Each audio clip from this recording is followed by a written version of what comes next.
It is a pleasure to be here today with everybody. And got these like little themes here that reflect down. I'm trying to see what they're displaying. I'm not used to that. But it's a pleasure to be here with everybody. And I look forward to this next, 49 minutes of interaction and discussion. And I can't see any of you in there because of the lights and things, but I know you're out there. But I'm Michael Rasmussen, and I'm an analyst. So I've covered a lot of the different, challenges and what's keeping organizations up at night in context of governance, risk management, and compliance, and how do they solve those problems with process and strategy and technology. And so I don't like to label myself a consultant. I'm an analyst. My job is to research. When you have questions, I answer those questions. If I don't have the answer, I go out and find the answer. And my whole job is about researching governance, risk management, and compliance. So today we're going to talk about the rise of Agile GRC. As it was mentioned, back in February 2002, I was the first to define a model and label a market for governance, risk management, and compliance. So I was the first to use the term GRC, the acronym out there. And a couple of things I'd like to start off with. First and foremost, everybody in this room is doing GRC today. I don't care if you call it GRC, ERM, IRM, ABC, XYZ, or don't even have a name for it. There's not one person in this room that you're going to find your company says, we do not govern the organization, we do not manage risk, and we do not comply with laws, regulations, and other obligations. Every organization has some approach to governance, risk management, and compliance. It can be completely broken. It can be completely fragmented. It can be firefighting and ad hoc and reactive. Or it can be more mature and integrated and aligned with the business and performance and objectives and the integrity of the organization. But everybody does GRC today, whether you use the acronym or not. The other thing I'd like to mention is that GRC is something you do, it's not something you buy. Now, there's a whole range of technology out there for GRC, and we're going to talk about Agile GRC, which definitely has, an underpinning of how do we leverage technology to make things more efficient, effective, and agile in the organization. But when it comes down to it, governance, risk management, and compliance are activities of the organization. Technology automates that. And so first we have to understand where we're at now and what's broken and not working, and what do we want to change and how do we get there? I get frustrated when the organization calls me up and says, we just bought GRC, now come in and tell us how to do GRC. That's backwards. That's putting the cart before the horse. So let's talk about the rise of Agile GRC. And those that were in my workshop yesterday, you'll find that I've got some of the similar slides and things here, but I'm doing this in a condensed format focused on particularly the agility that is driving organizations. And I like to use the analogy of the Titanic in a lot of my presentations to get the point across. Now, my whole analogy here is that your organization is a Titanic. Your situation is actually worse than the Titanic. With today's modern business and the pace of change and the complex web of relationships and distributed nature of business and dynamic nature of business and disrupted nature of business, your organization is more complicated with a more intricate risk environment than the Titanic had. Think on that. Now, the Titanic, Captain E.J. Smith of the Titanic stated, never in all history have we harnessed such formidable technology. Every scientific advancement known to man has been incorporated into its design. The operational controls are sound and foolproof. Yet the Titanic sank on its maiden voyage. The front page of the newspaper said the Titanic was unsinkable. Captain E.J. Smith also stated that he's never been in a wreck and he can't perceive of any kind of disaster that could happen to the Titanic. Yet on its maiden voyage, it sank. The press said it was unsinkable. The captain of the ship said it was unsinkable. Now, how often is that our business? That the idea of the board of directors and executive management is that our organization is unsinkable. We're a great organization. We're not going to fail. But things fail. Organizations fail. Household brands and names that from decades ago no longer exist. Or they're failing now. Now, think on this. The Titanic operated in an external risk environment. There was external risks bearing down on the Titanic, just as your business has external risks bearing down on you. You've got laws and regulations and a changing and dynamic risk environment of geopolitical risks and economic risks like tariffs and everything else that we're seeing in the press a lot lately. Changes in technology and society and industry forces. All these risks impact your organization. They're external risks that bear down on you. The Titanic had external risks bearing down on it. In 1912, there's already some type of climate change happening, and the northern Arctic ice shelf is breaking up, and more icebergs are coming further south into the Atlantic than were normally there. Not only that, the tidal moon poles of January, February, March 1912 were of a significant nature that was drawing those icebergs further into the shipping lanes, creating more hazards in the shipping lanes of icebergs. External environmental factors. Titanic had health and safety risks.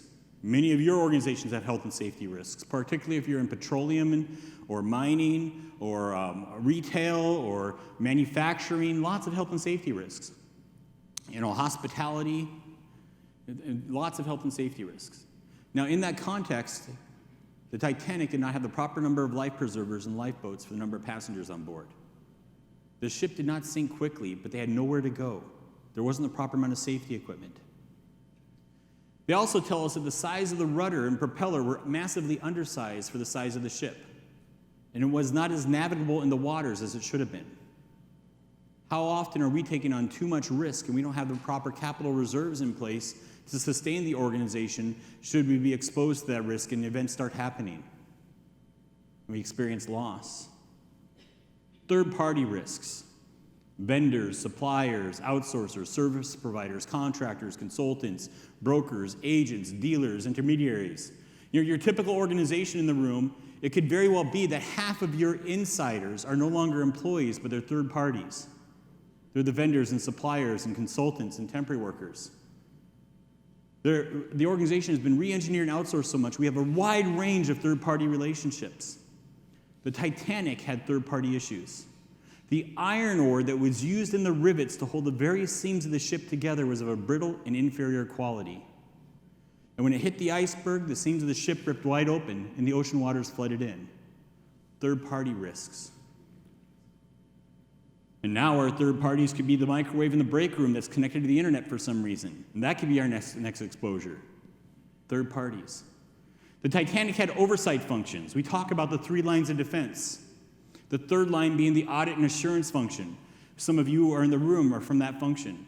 The second line of defense is about that risk and compliance and internal control managers and professionals that are managing the controls and the policies and the risks and security on a day-by-day basis in the organization.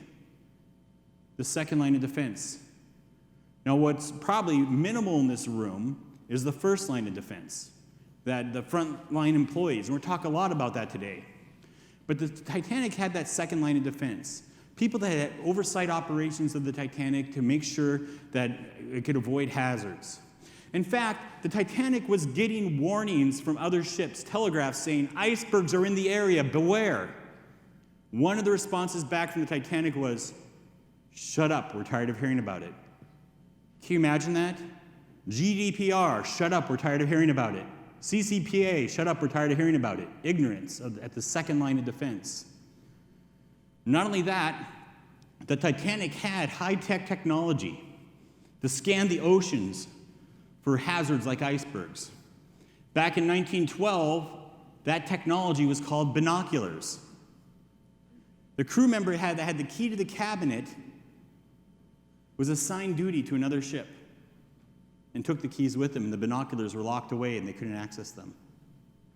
How often do we have good technology out there, like our host MetricStream, and we're only using it for a little bit, but not to its full potential to see the range of risks in the organization, the interconnectedness of risk. Lastly, the Titanic was headed towards an iceberg. If it would have hit it dead on, only 2 compartments would have flooded. It was designed to stay afloat with 4 compartments flooded. When it started to steer and it brushed against the side, remember the small rudder and propeller I mentioned? It was not as navigable in the waters. Combined with the weak iron ore and the rivets, it seems the ship went wide open and 6 compartments flooded. So what happened to the Titanic? Each and every one of those areas brought about a risk exposure that in its aggregate contributed to the disaster of the Titanic. You address 1 or 2 of those little areas that seem rather minor and not as big of a deal, you might not ever have had the disaster of the Titanic. But all those different little intricate points of health and safety, to third-party issues, to oversight issues, to overconfidence, all these contributed to the disaster of the Titanic. That's your organization.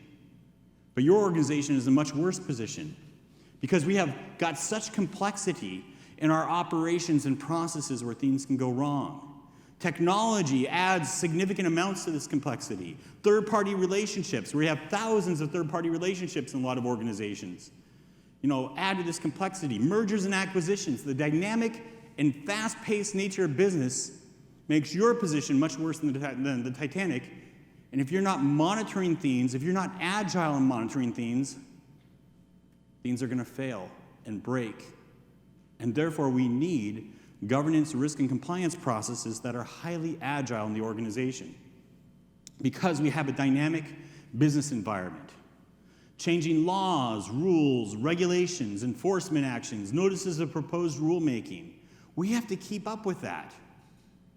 If you're in financial services firms are dealing with 216 regulatory change events every business day. Monday, Tuesday, Wednesday, Thursday, Friday. Every business day, there's 216 regulatory change events coming from 905 regulators around the world. From a new regulation to a change regulation, new legislation, a notice of proposed rulemaking, and a plethora of enforcement actions happening. Each one of those means we've got to evaluate, does this make a change in our business? That's significant, the volume of regulatory change in the environment. But then you got external risk change, changing market forces, economic conditions, geopolitical risks, shifts in technology and competitive forces. You have to keep up with that. But you also have to keep up with business change, changing strategy. As the business moves and expands operations in certain parts of the world, that brings bribery and corruption risks. That brings, child labor and forced labor risks in the manufacturing environment. That brings a lot of other risks that can happen in the organization as we shift strategy, as processes change, as technology changes, as employees change. That employee that came in, were they aware of the policies and were they trained properly? When that employee moved from one department to another, were they aware of the new policies in that new role and were they trained properly from that role? You have to keep up with employee change. But we have to also keep up with third-party relationships. And as much as our business is changing, each and every one of our third-party relationships, their business is changing as well. We have to keep up with that. And then mergers and acquisitions bring in completely redundant sets of processes, policies, controls in the environment. I've seen organizations like a healthcare organization that over the last 20 years, they've acquired nearly 30 hospitals and now have 18,000 policy and procedure documents and are just getting around to harmonizing those. Now, I painted the picture here. You got regulatory change, business change, risk change. All these are significant, but what's really significant is trying to keep all this change in sync with each other. I can be a top 10 bank, and I could devote 20% of all my employees to being intelligent about compliance. And I've seen figures that, some of the top 10 banks, 20% of their employees are compliance professionals. And I can focus, 20% of my workforce to be compliance professionals. But does that make me compliant? Absolutely not. I can be completely intelligent about the law and the regulation. I can answer any question you throw at me. But if the business has changed behind me and that employee wasn't trained, they didn't follow a proper procedure, things were not updated or monitored properly back there, it doesn't matter how intelligent I am about the law, I'm still not compliant. We have to keep all this change in sync. So understand the regulatory change and its impact on the organization, combine the risk change and the business change, and manage all that change. And that demands agility in the organization. But in that context, we have to realize that everything connects to everything else. Leonardo da Vinci stated that. We live in an interconnected risk environment. Think on the Titanic situation I just told you. from health and safety risks to third-party risks to strategic risks. All these things contribute to an exposure. We have to see those interconnections. It's like chaos theory, where you have the flutter of the butterfly's wings in the Netherlands, makes these tiny atmospheric changes, and they grow and grow like a snowball rolling down a mountain and gathering up more and more snow.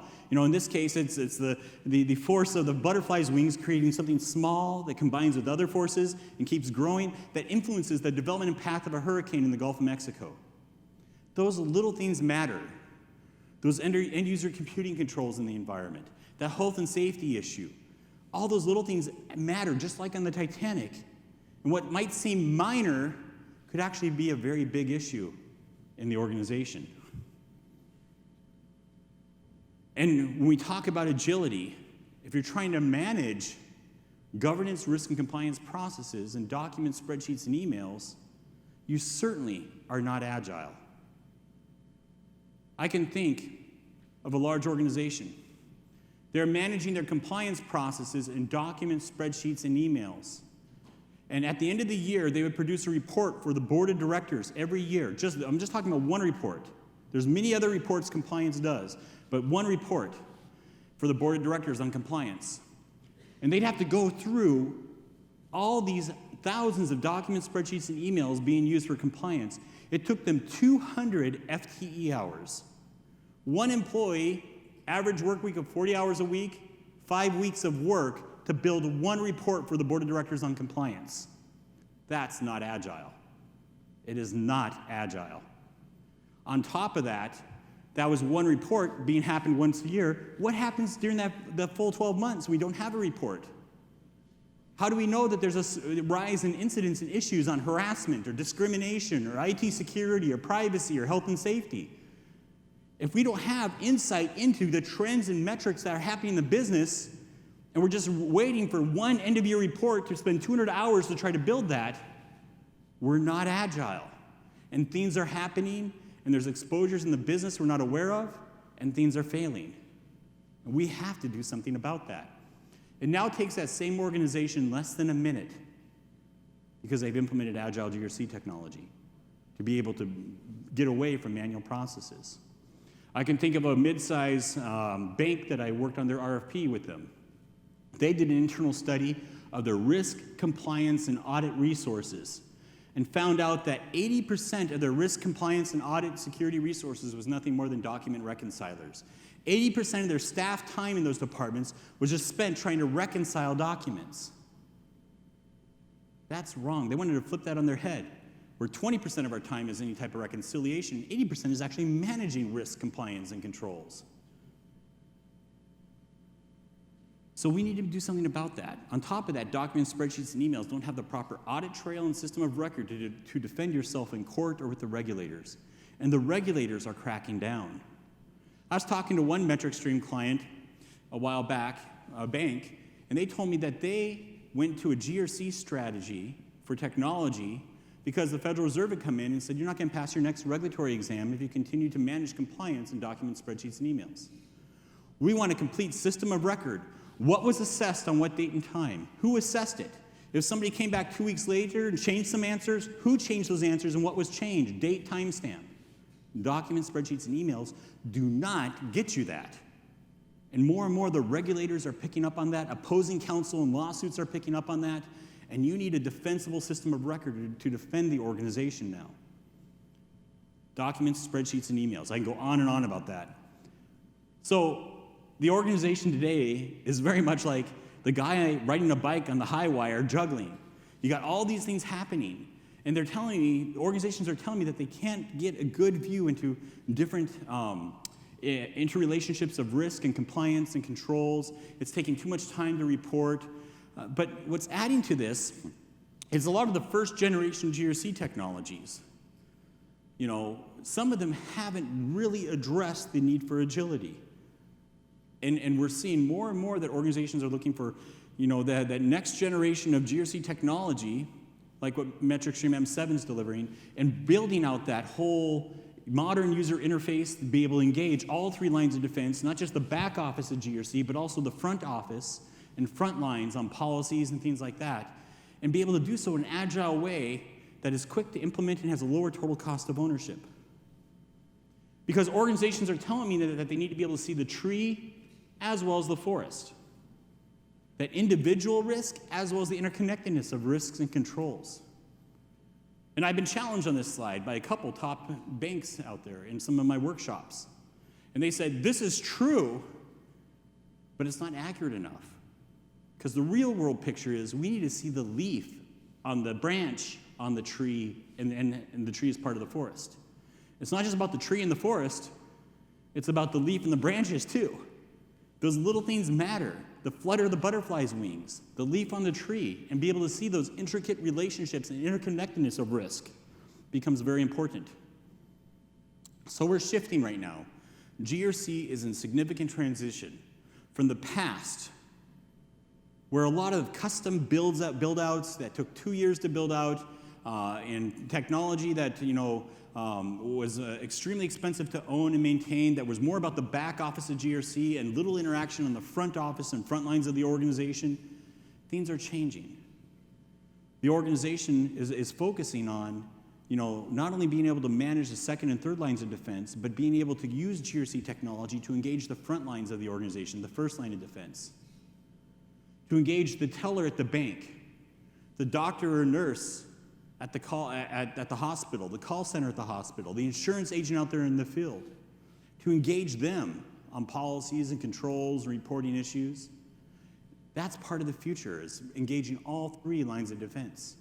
To be able to manage things. I was talking to a major European bank, and they're stating that we're now requiring that every individual in our data centers goes through GDPR training and other policies and training that our standard employees do.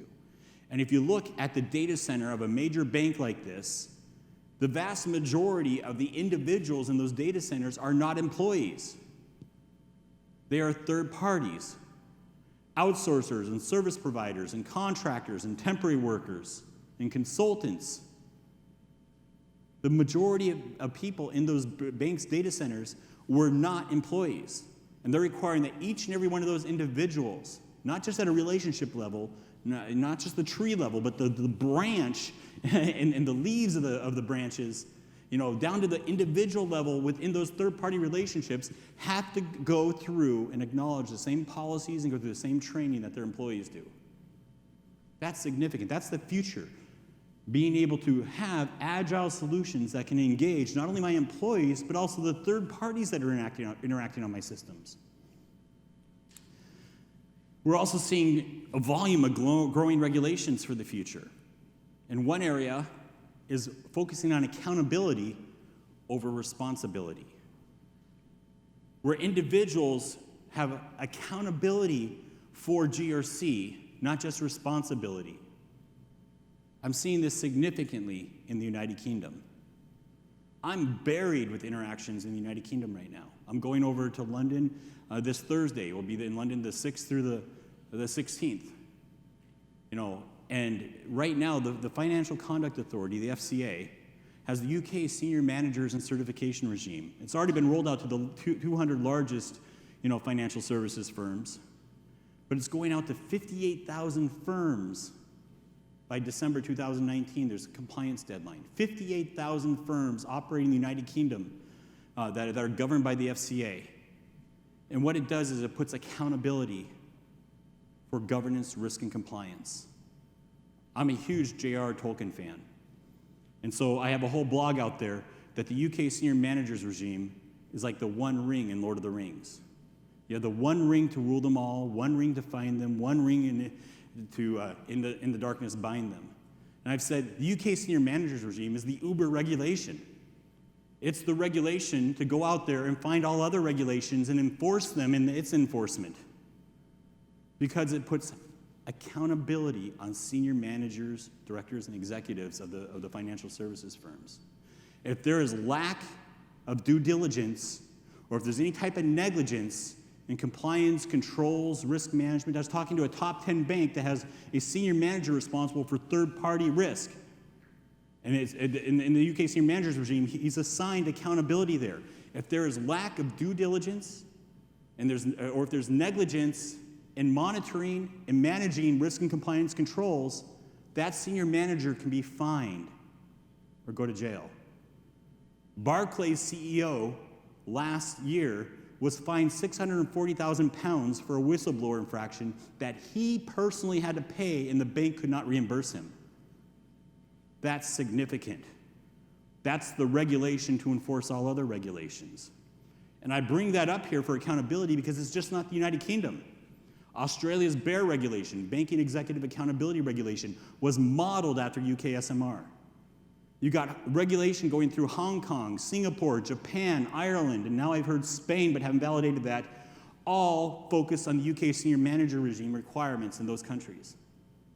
A greater focus on accountability, not just responsibility. And that requires agility. If I'm going to be a senior manager and I'm responsible for something like GDPR and privacy, I'm just not going to sign my name on the bottom line and become accountable to it and not have any insight into how privacy and controls are being managed in the organization. I need to understand what's happening, what are we doing about it, before I sign off and take that accountability. I'm not going to want systems that, once a year it takes me 200 FTE hours to build the report, because that's not going to give me the insight I need when it's my bank account on the line to be fined. Agility becomes critical. So GRC is about enabling the high-performing organization. I'm an OSEG fellow, and we talk about principled performance. MetricStream's mantra we've seen up on the slide is perform with integrity. That's what we're talking about. Good organizations not only need a great engine for performance, they need good handling, good brakes and steering. That's critical.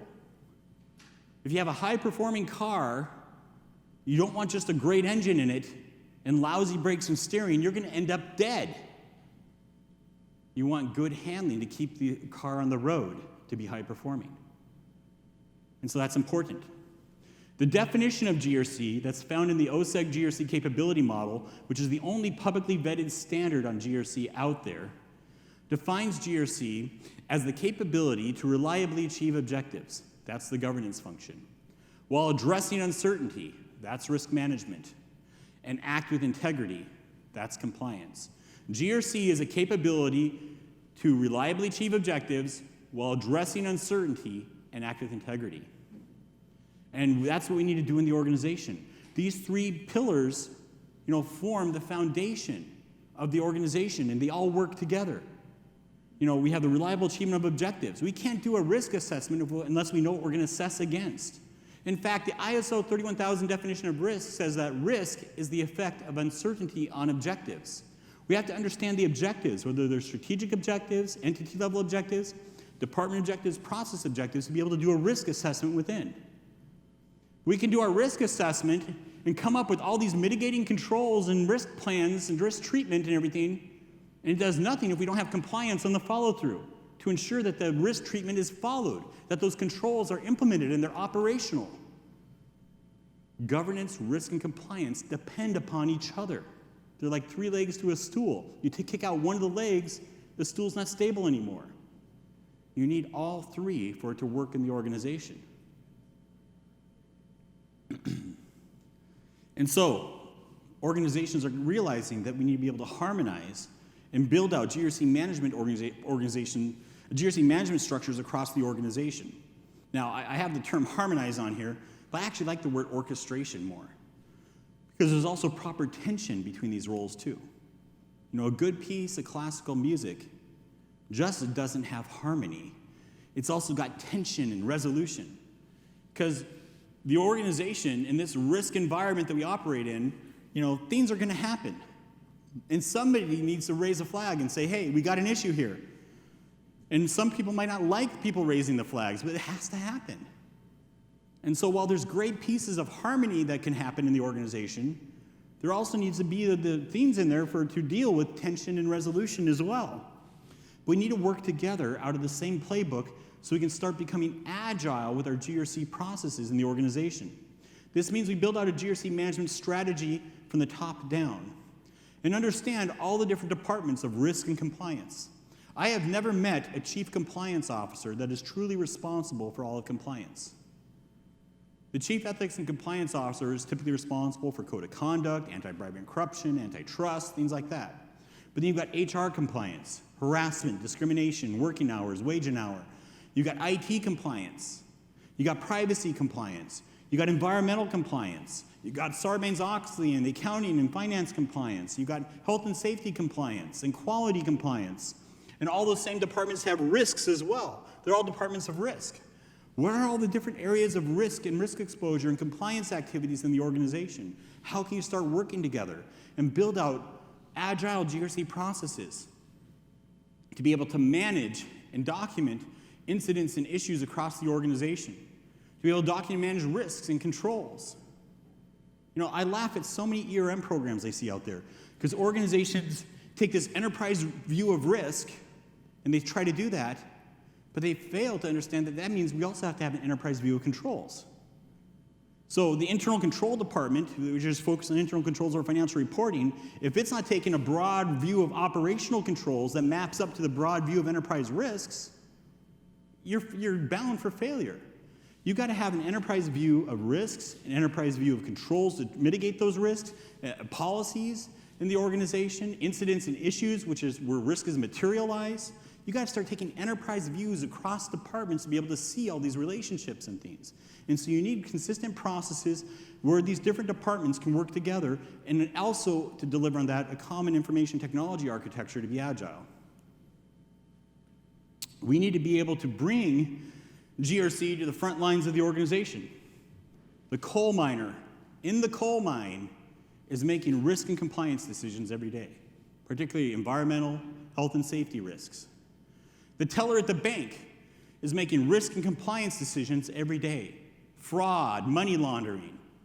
The nurse and doctor at the hospital are making risk and compliance decisions every day. Patient safety, patient privacy. The accounting department is making risk and compliance decisions every day. Sarbanes-Oxley and internal controls or financial reporting. Segregation of duties. Individuals throughout the organization are making information security and privacy decisions every day as they interact with information.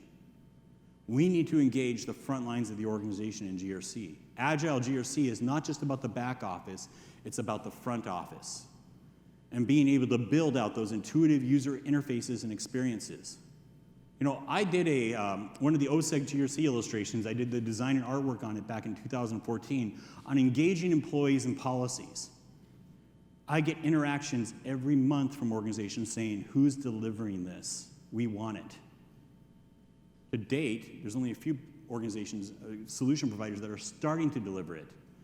And it's about that interactive policy portal for those frontline employees that brings together training and policies into the same portal.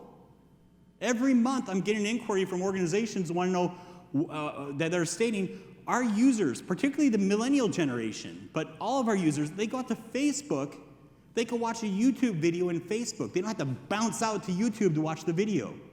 Why can't our policy portal bring together training on the policies and the policies together into one portal? Instead of, here's the policy, and now you got an email you have to click on and go out to the separate training site out here. That's not the millennial way of doing things. That's not the way technology is being delivered today. And organizations are saying, how do we integrate that and provide that portal that brings policies and training and reporting incidents and things to the frontline employees together into one interface? That's Agile GRC. It's about collaboration. Being able to provide that full perspective on governance, risk, and compliance across the different departments. This isn't the first time the organization has tackled challenges like this. Think of client relationship management. You know, business became so dynamic and so disrupted that our client relationships became a mess. People didn't start and stop their careers in one organization anymore. They constantly shifted every 3 to 5 years and still do that even at a faster pace. And the organization found out we didn't have a good view of client relationships. Sales had their view, marketing had their view, the call center service support had their view. CRM systems came in to take these different departments into a common information technology architecture so that we can have a 360-degree view of the client's contracts and service level agreements and issues and support needs and everything else, to get intelligence on the client and to maintain one system of record on the client that marketing can use and sales can use and the call center can use. That's what we're talking about with GRC technology.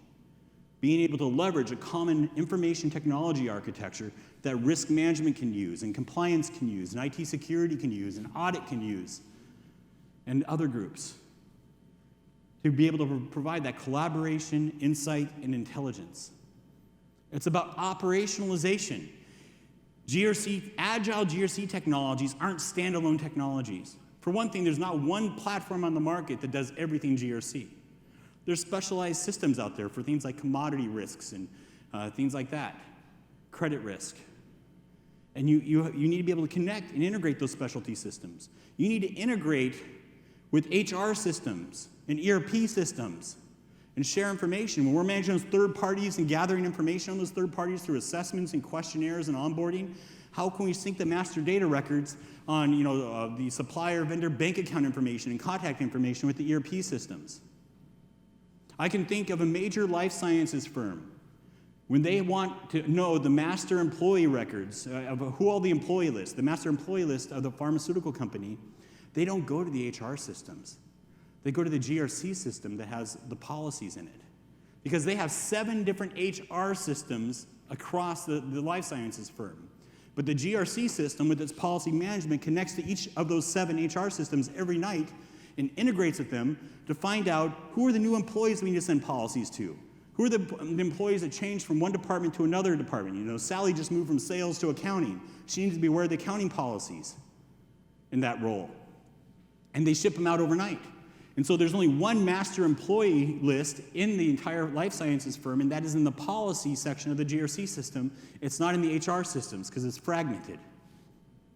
I can think of another organization, a large high-tech manufacturer, and they've integrated their systems, again, on policies and training. And in this case, like you have California's harassment and discrimination law, in which managers of California employees have to go through 2 hours of harassment and discrimination every 2 years. And so they've integrated their training systems, their GRC training systems, with their access systems. So if you're behind on your training, which has become a huge liability for organizations in areas like harassment, discrimination, but also health and safety and other areas. But if you're behind on your training, you go to log into your computer one day, all you can access is the training. It's automated that way. That's operationalization of GRC. That's agile GRC and being able to connect and integrate into the environment.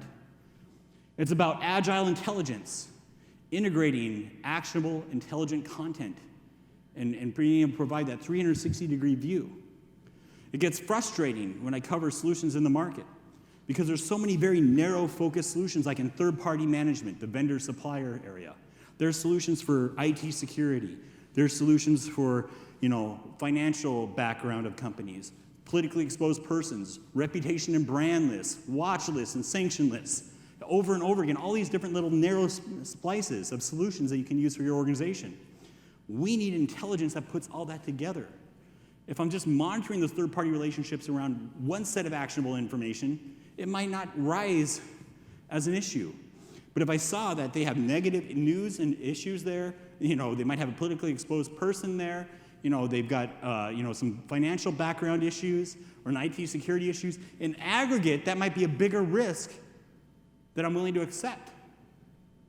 We need to be able to see the aggregation of all that intelligence and the interrelationships, and be able to build actionable insight on that. And we have to build in mobility. This gets full circle back to that GRC engagement of the front lines.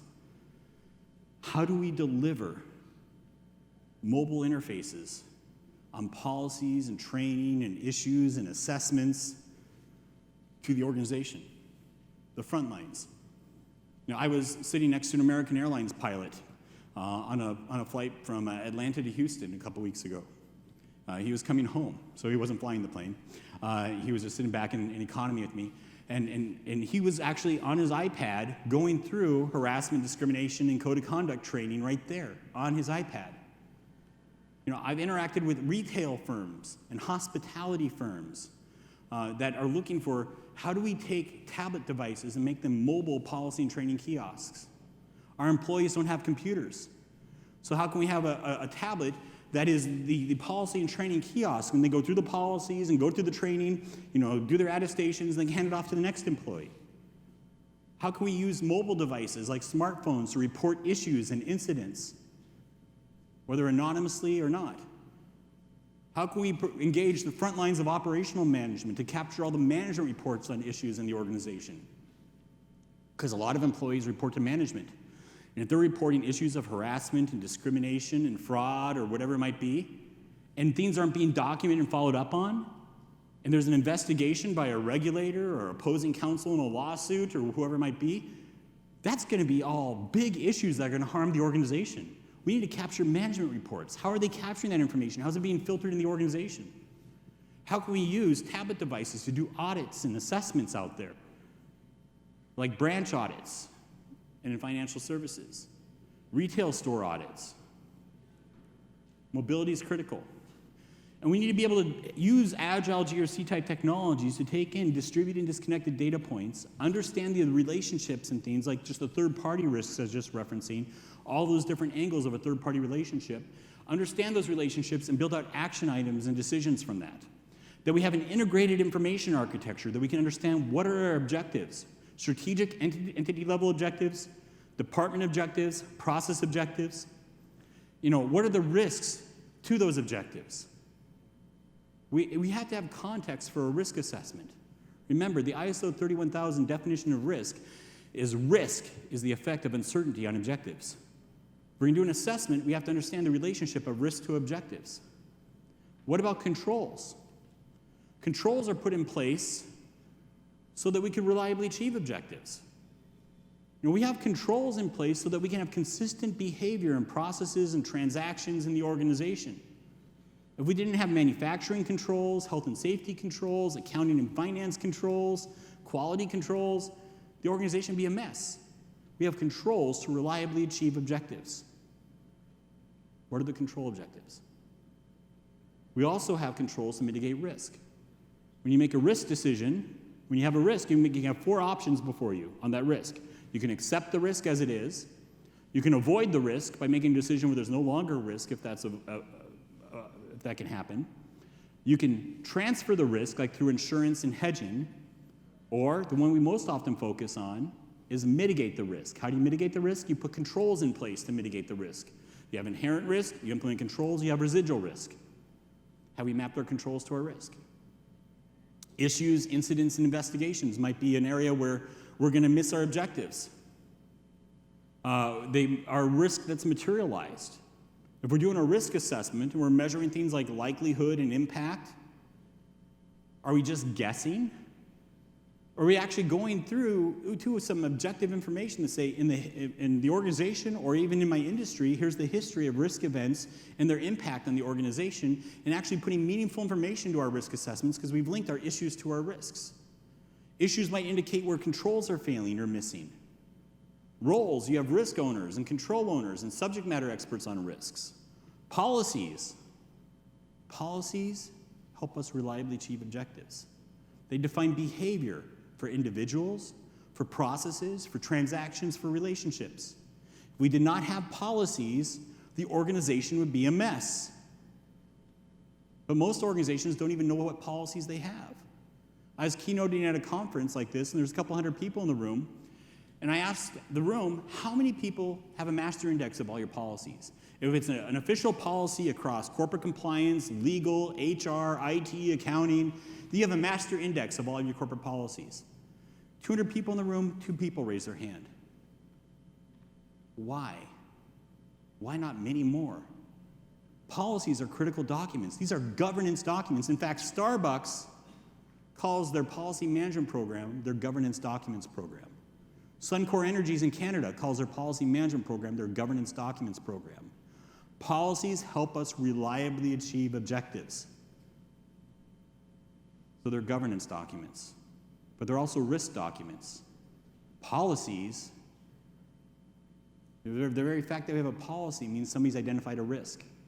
We would not have a policy if there was not a risk. But who has mapped their policies to their risk? Most organizations don't even know what policies they have, let alone map them to risks. That's significant.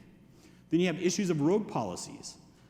I can think of a major retailer that, there's probably one just a couple blocks of wherever we're at in any city in the United States. They have the issue that any store manager can open up a word processor and write a document and call it a policy. That's a huge exposure. Because if employees or anybody sees that as a policy, that puts a duty of care upon the organization, a legal duty of care. And that can be used against the organization if it's not being followed. And so they're trying to build this whole environment that if it's an official policy, it'll be found in this central system, it'll be in this template, it'll be indexed and managed and updated and maintained. And if you find anything that's calling itself a policy that's not in this system, you let us know right away. Policies are critical documents, but they're so haphazardly managed. I can go on and on. I can think of a major Fortune 100 company that I was reviewing their policies, and their supply chain code of conduct was written in the passive voice with long, complex paragraphs and legalese and significant wording problems and things like that. And it was going to an international audience of tens of thousands of suppliers that had English as a second language.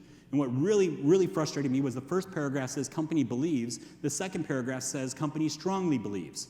So we have different levels of belief in the code of conduct. That we might read right past that, but somebody has English as a second language, which is most of the audience of this supply chain code of conduct, they read every word, and they say, oh, second paragraph's more important than the first. And that's not what they're trying to communicate. But policies also govern controls. You have your password policy that tells you controls for the environment, length of password, complexity of password, frequency of change of password. You've got issues and incidents, cases, investigations. Those point to where policies are failing. And we can look into it and say, are we hiring bad, wicked, evil people? Maybe, but most likely you're going to find out you have a training problem. People weren't aware there's a policy. Or it's ambiguous, and we need to address some policy language in this area. And then you have obligations like regulations. How do those impact policies and change my policies? How do those change my risks in my environment and my controls? We need contextual intelligence. If you're managing all this in document spreadsheets and emails that take 200 FTE hours to build a report, that's not agile. That's not giving you contextual intelligence when and where you need it. So there's GRC technology out there that I break out into basic, common, and advanced solutions. Basic solutions are the bane of my existence because there's hundreds of them. That somebody goes out and builds something out on force.com, and a week later they've got some basic solution with workflow and tasks and some basic forms. There's lots of those solutions out there, but they don't have the advanced analytics and the information architecture and the reporting and things that are needed.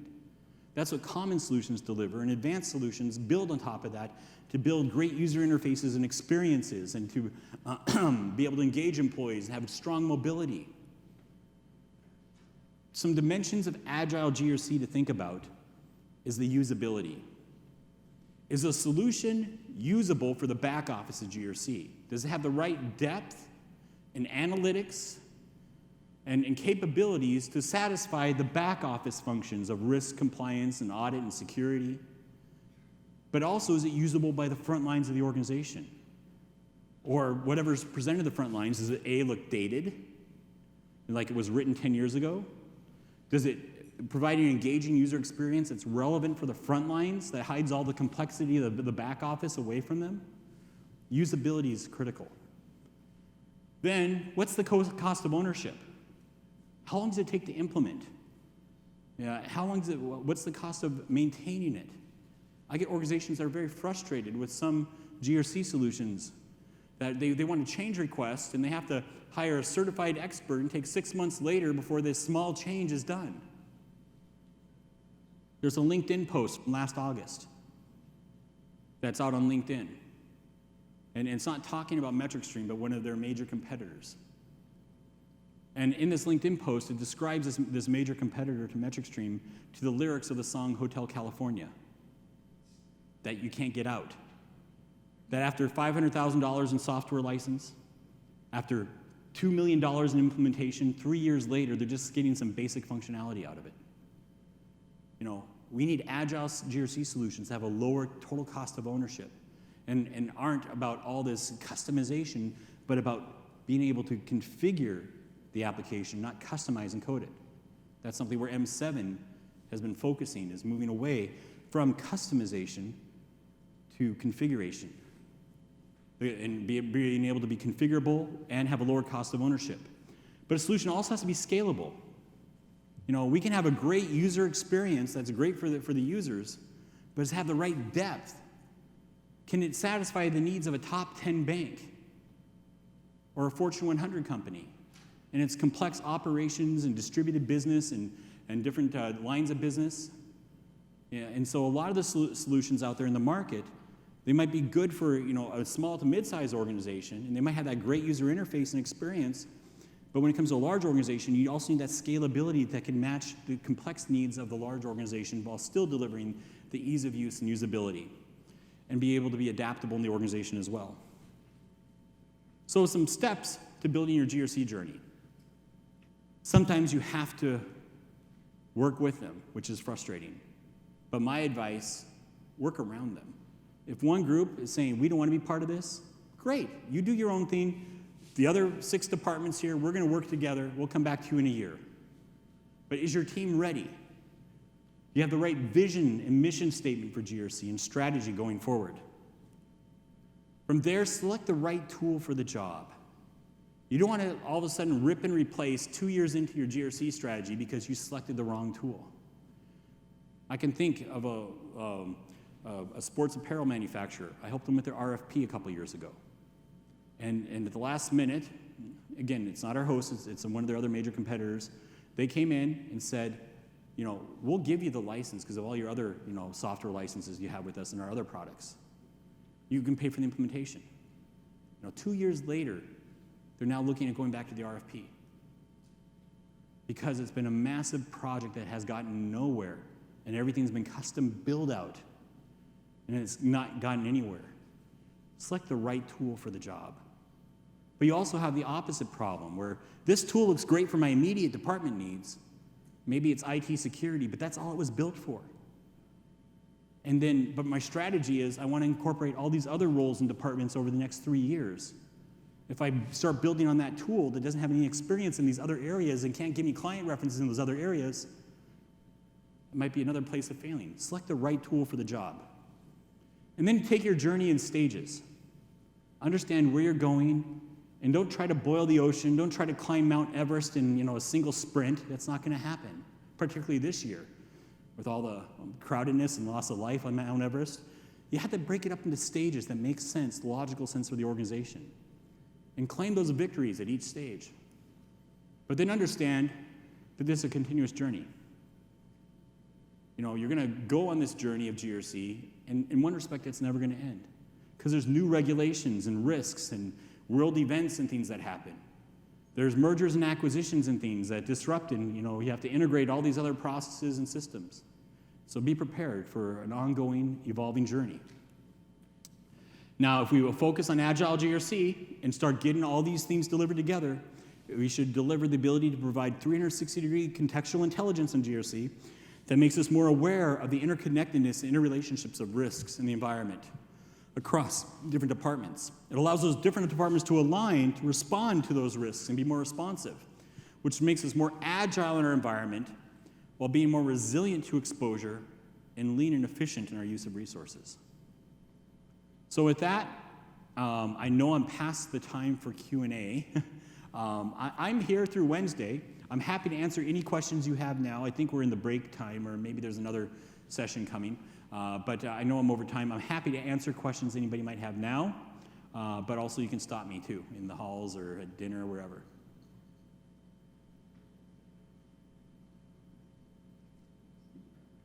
I see a shadow of a hand right here. The lights are on me, so I can't quite see.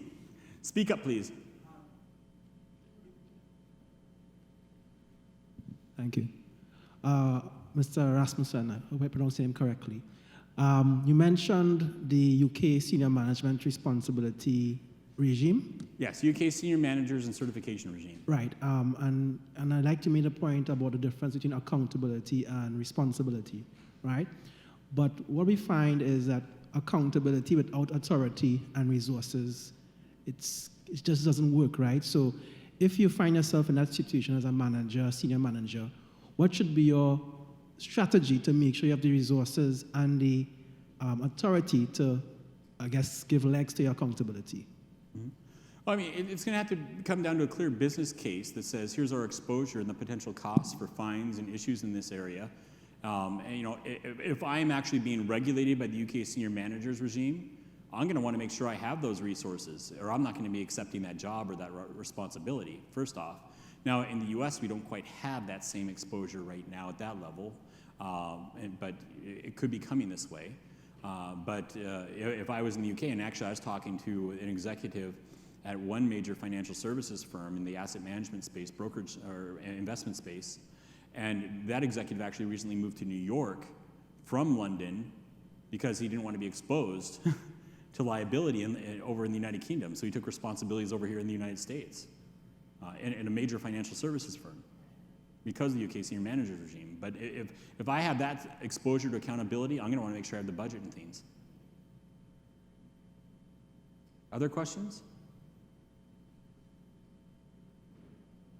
I don't see any other hands. Okay, well, I'm around. I'm happy to interact with each and every one of you. My contact information is up there as well. Thank you so much.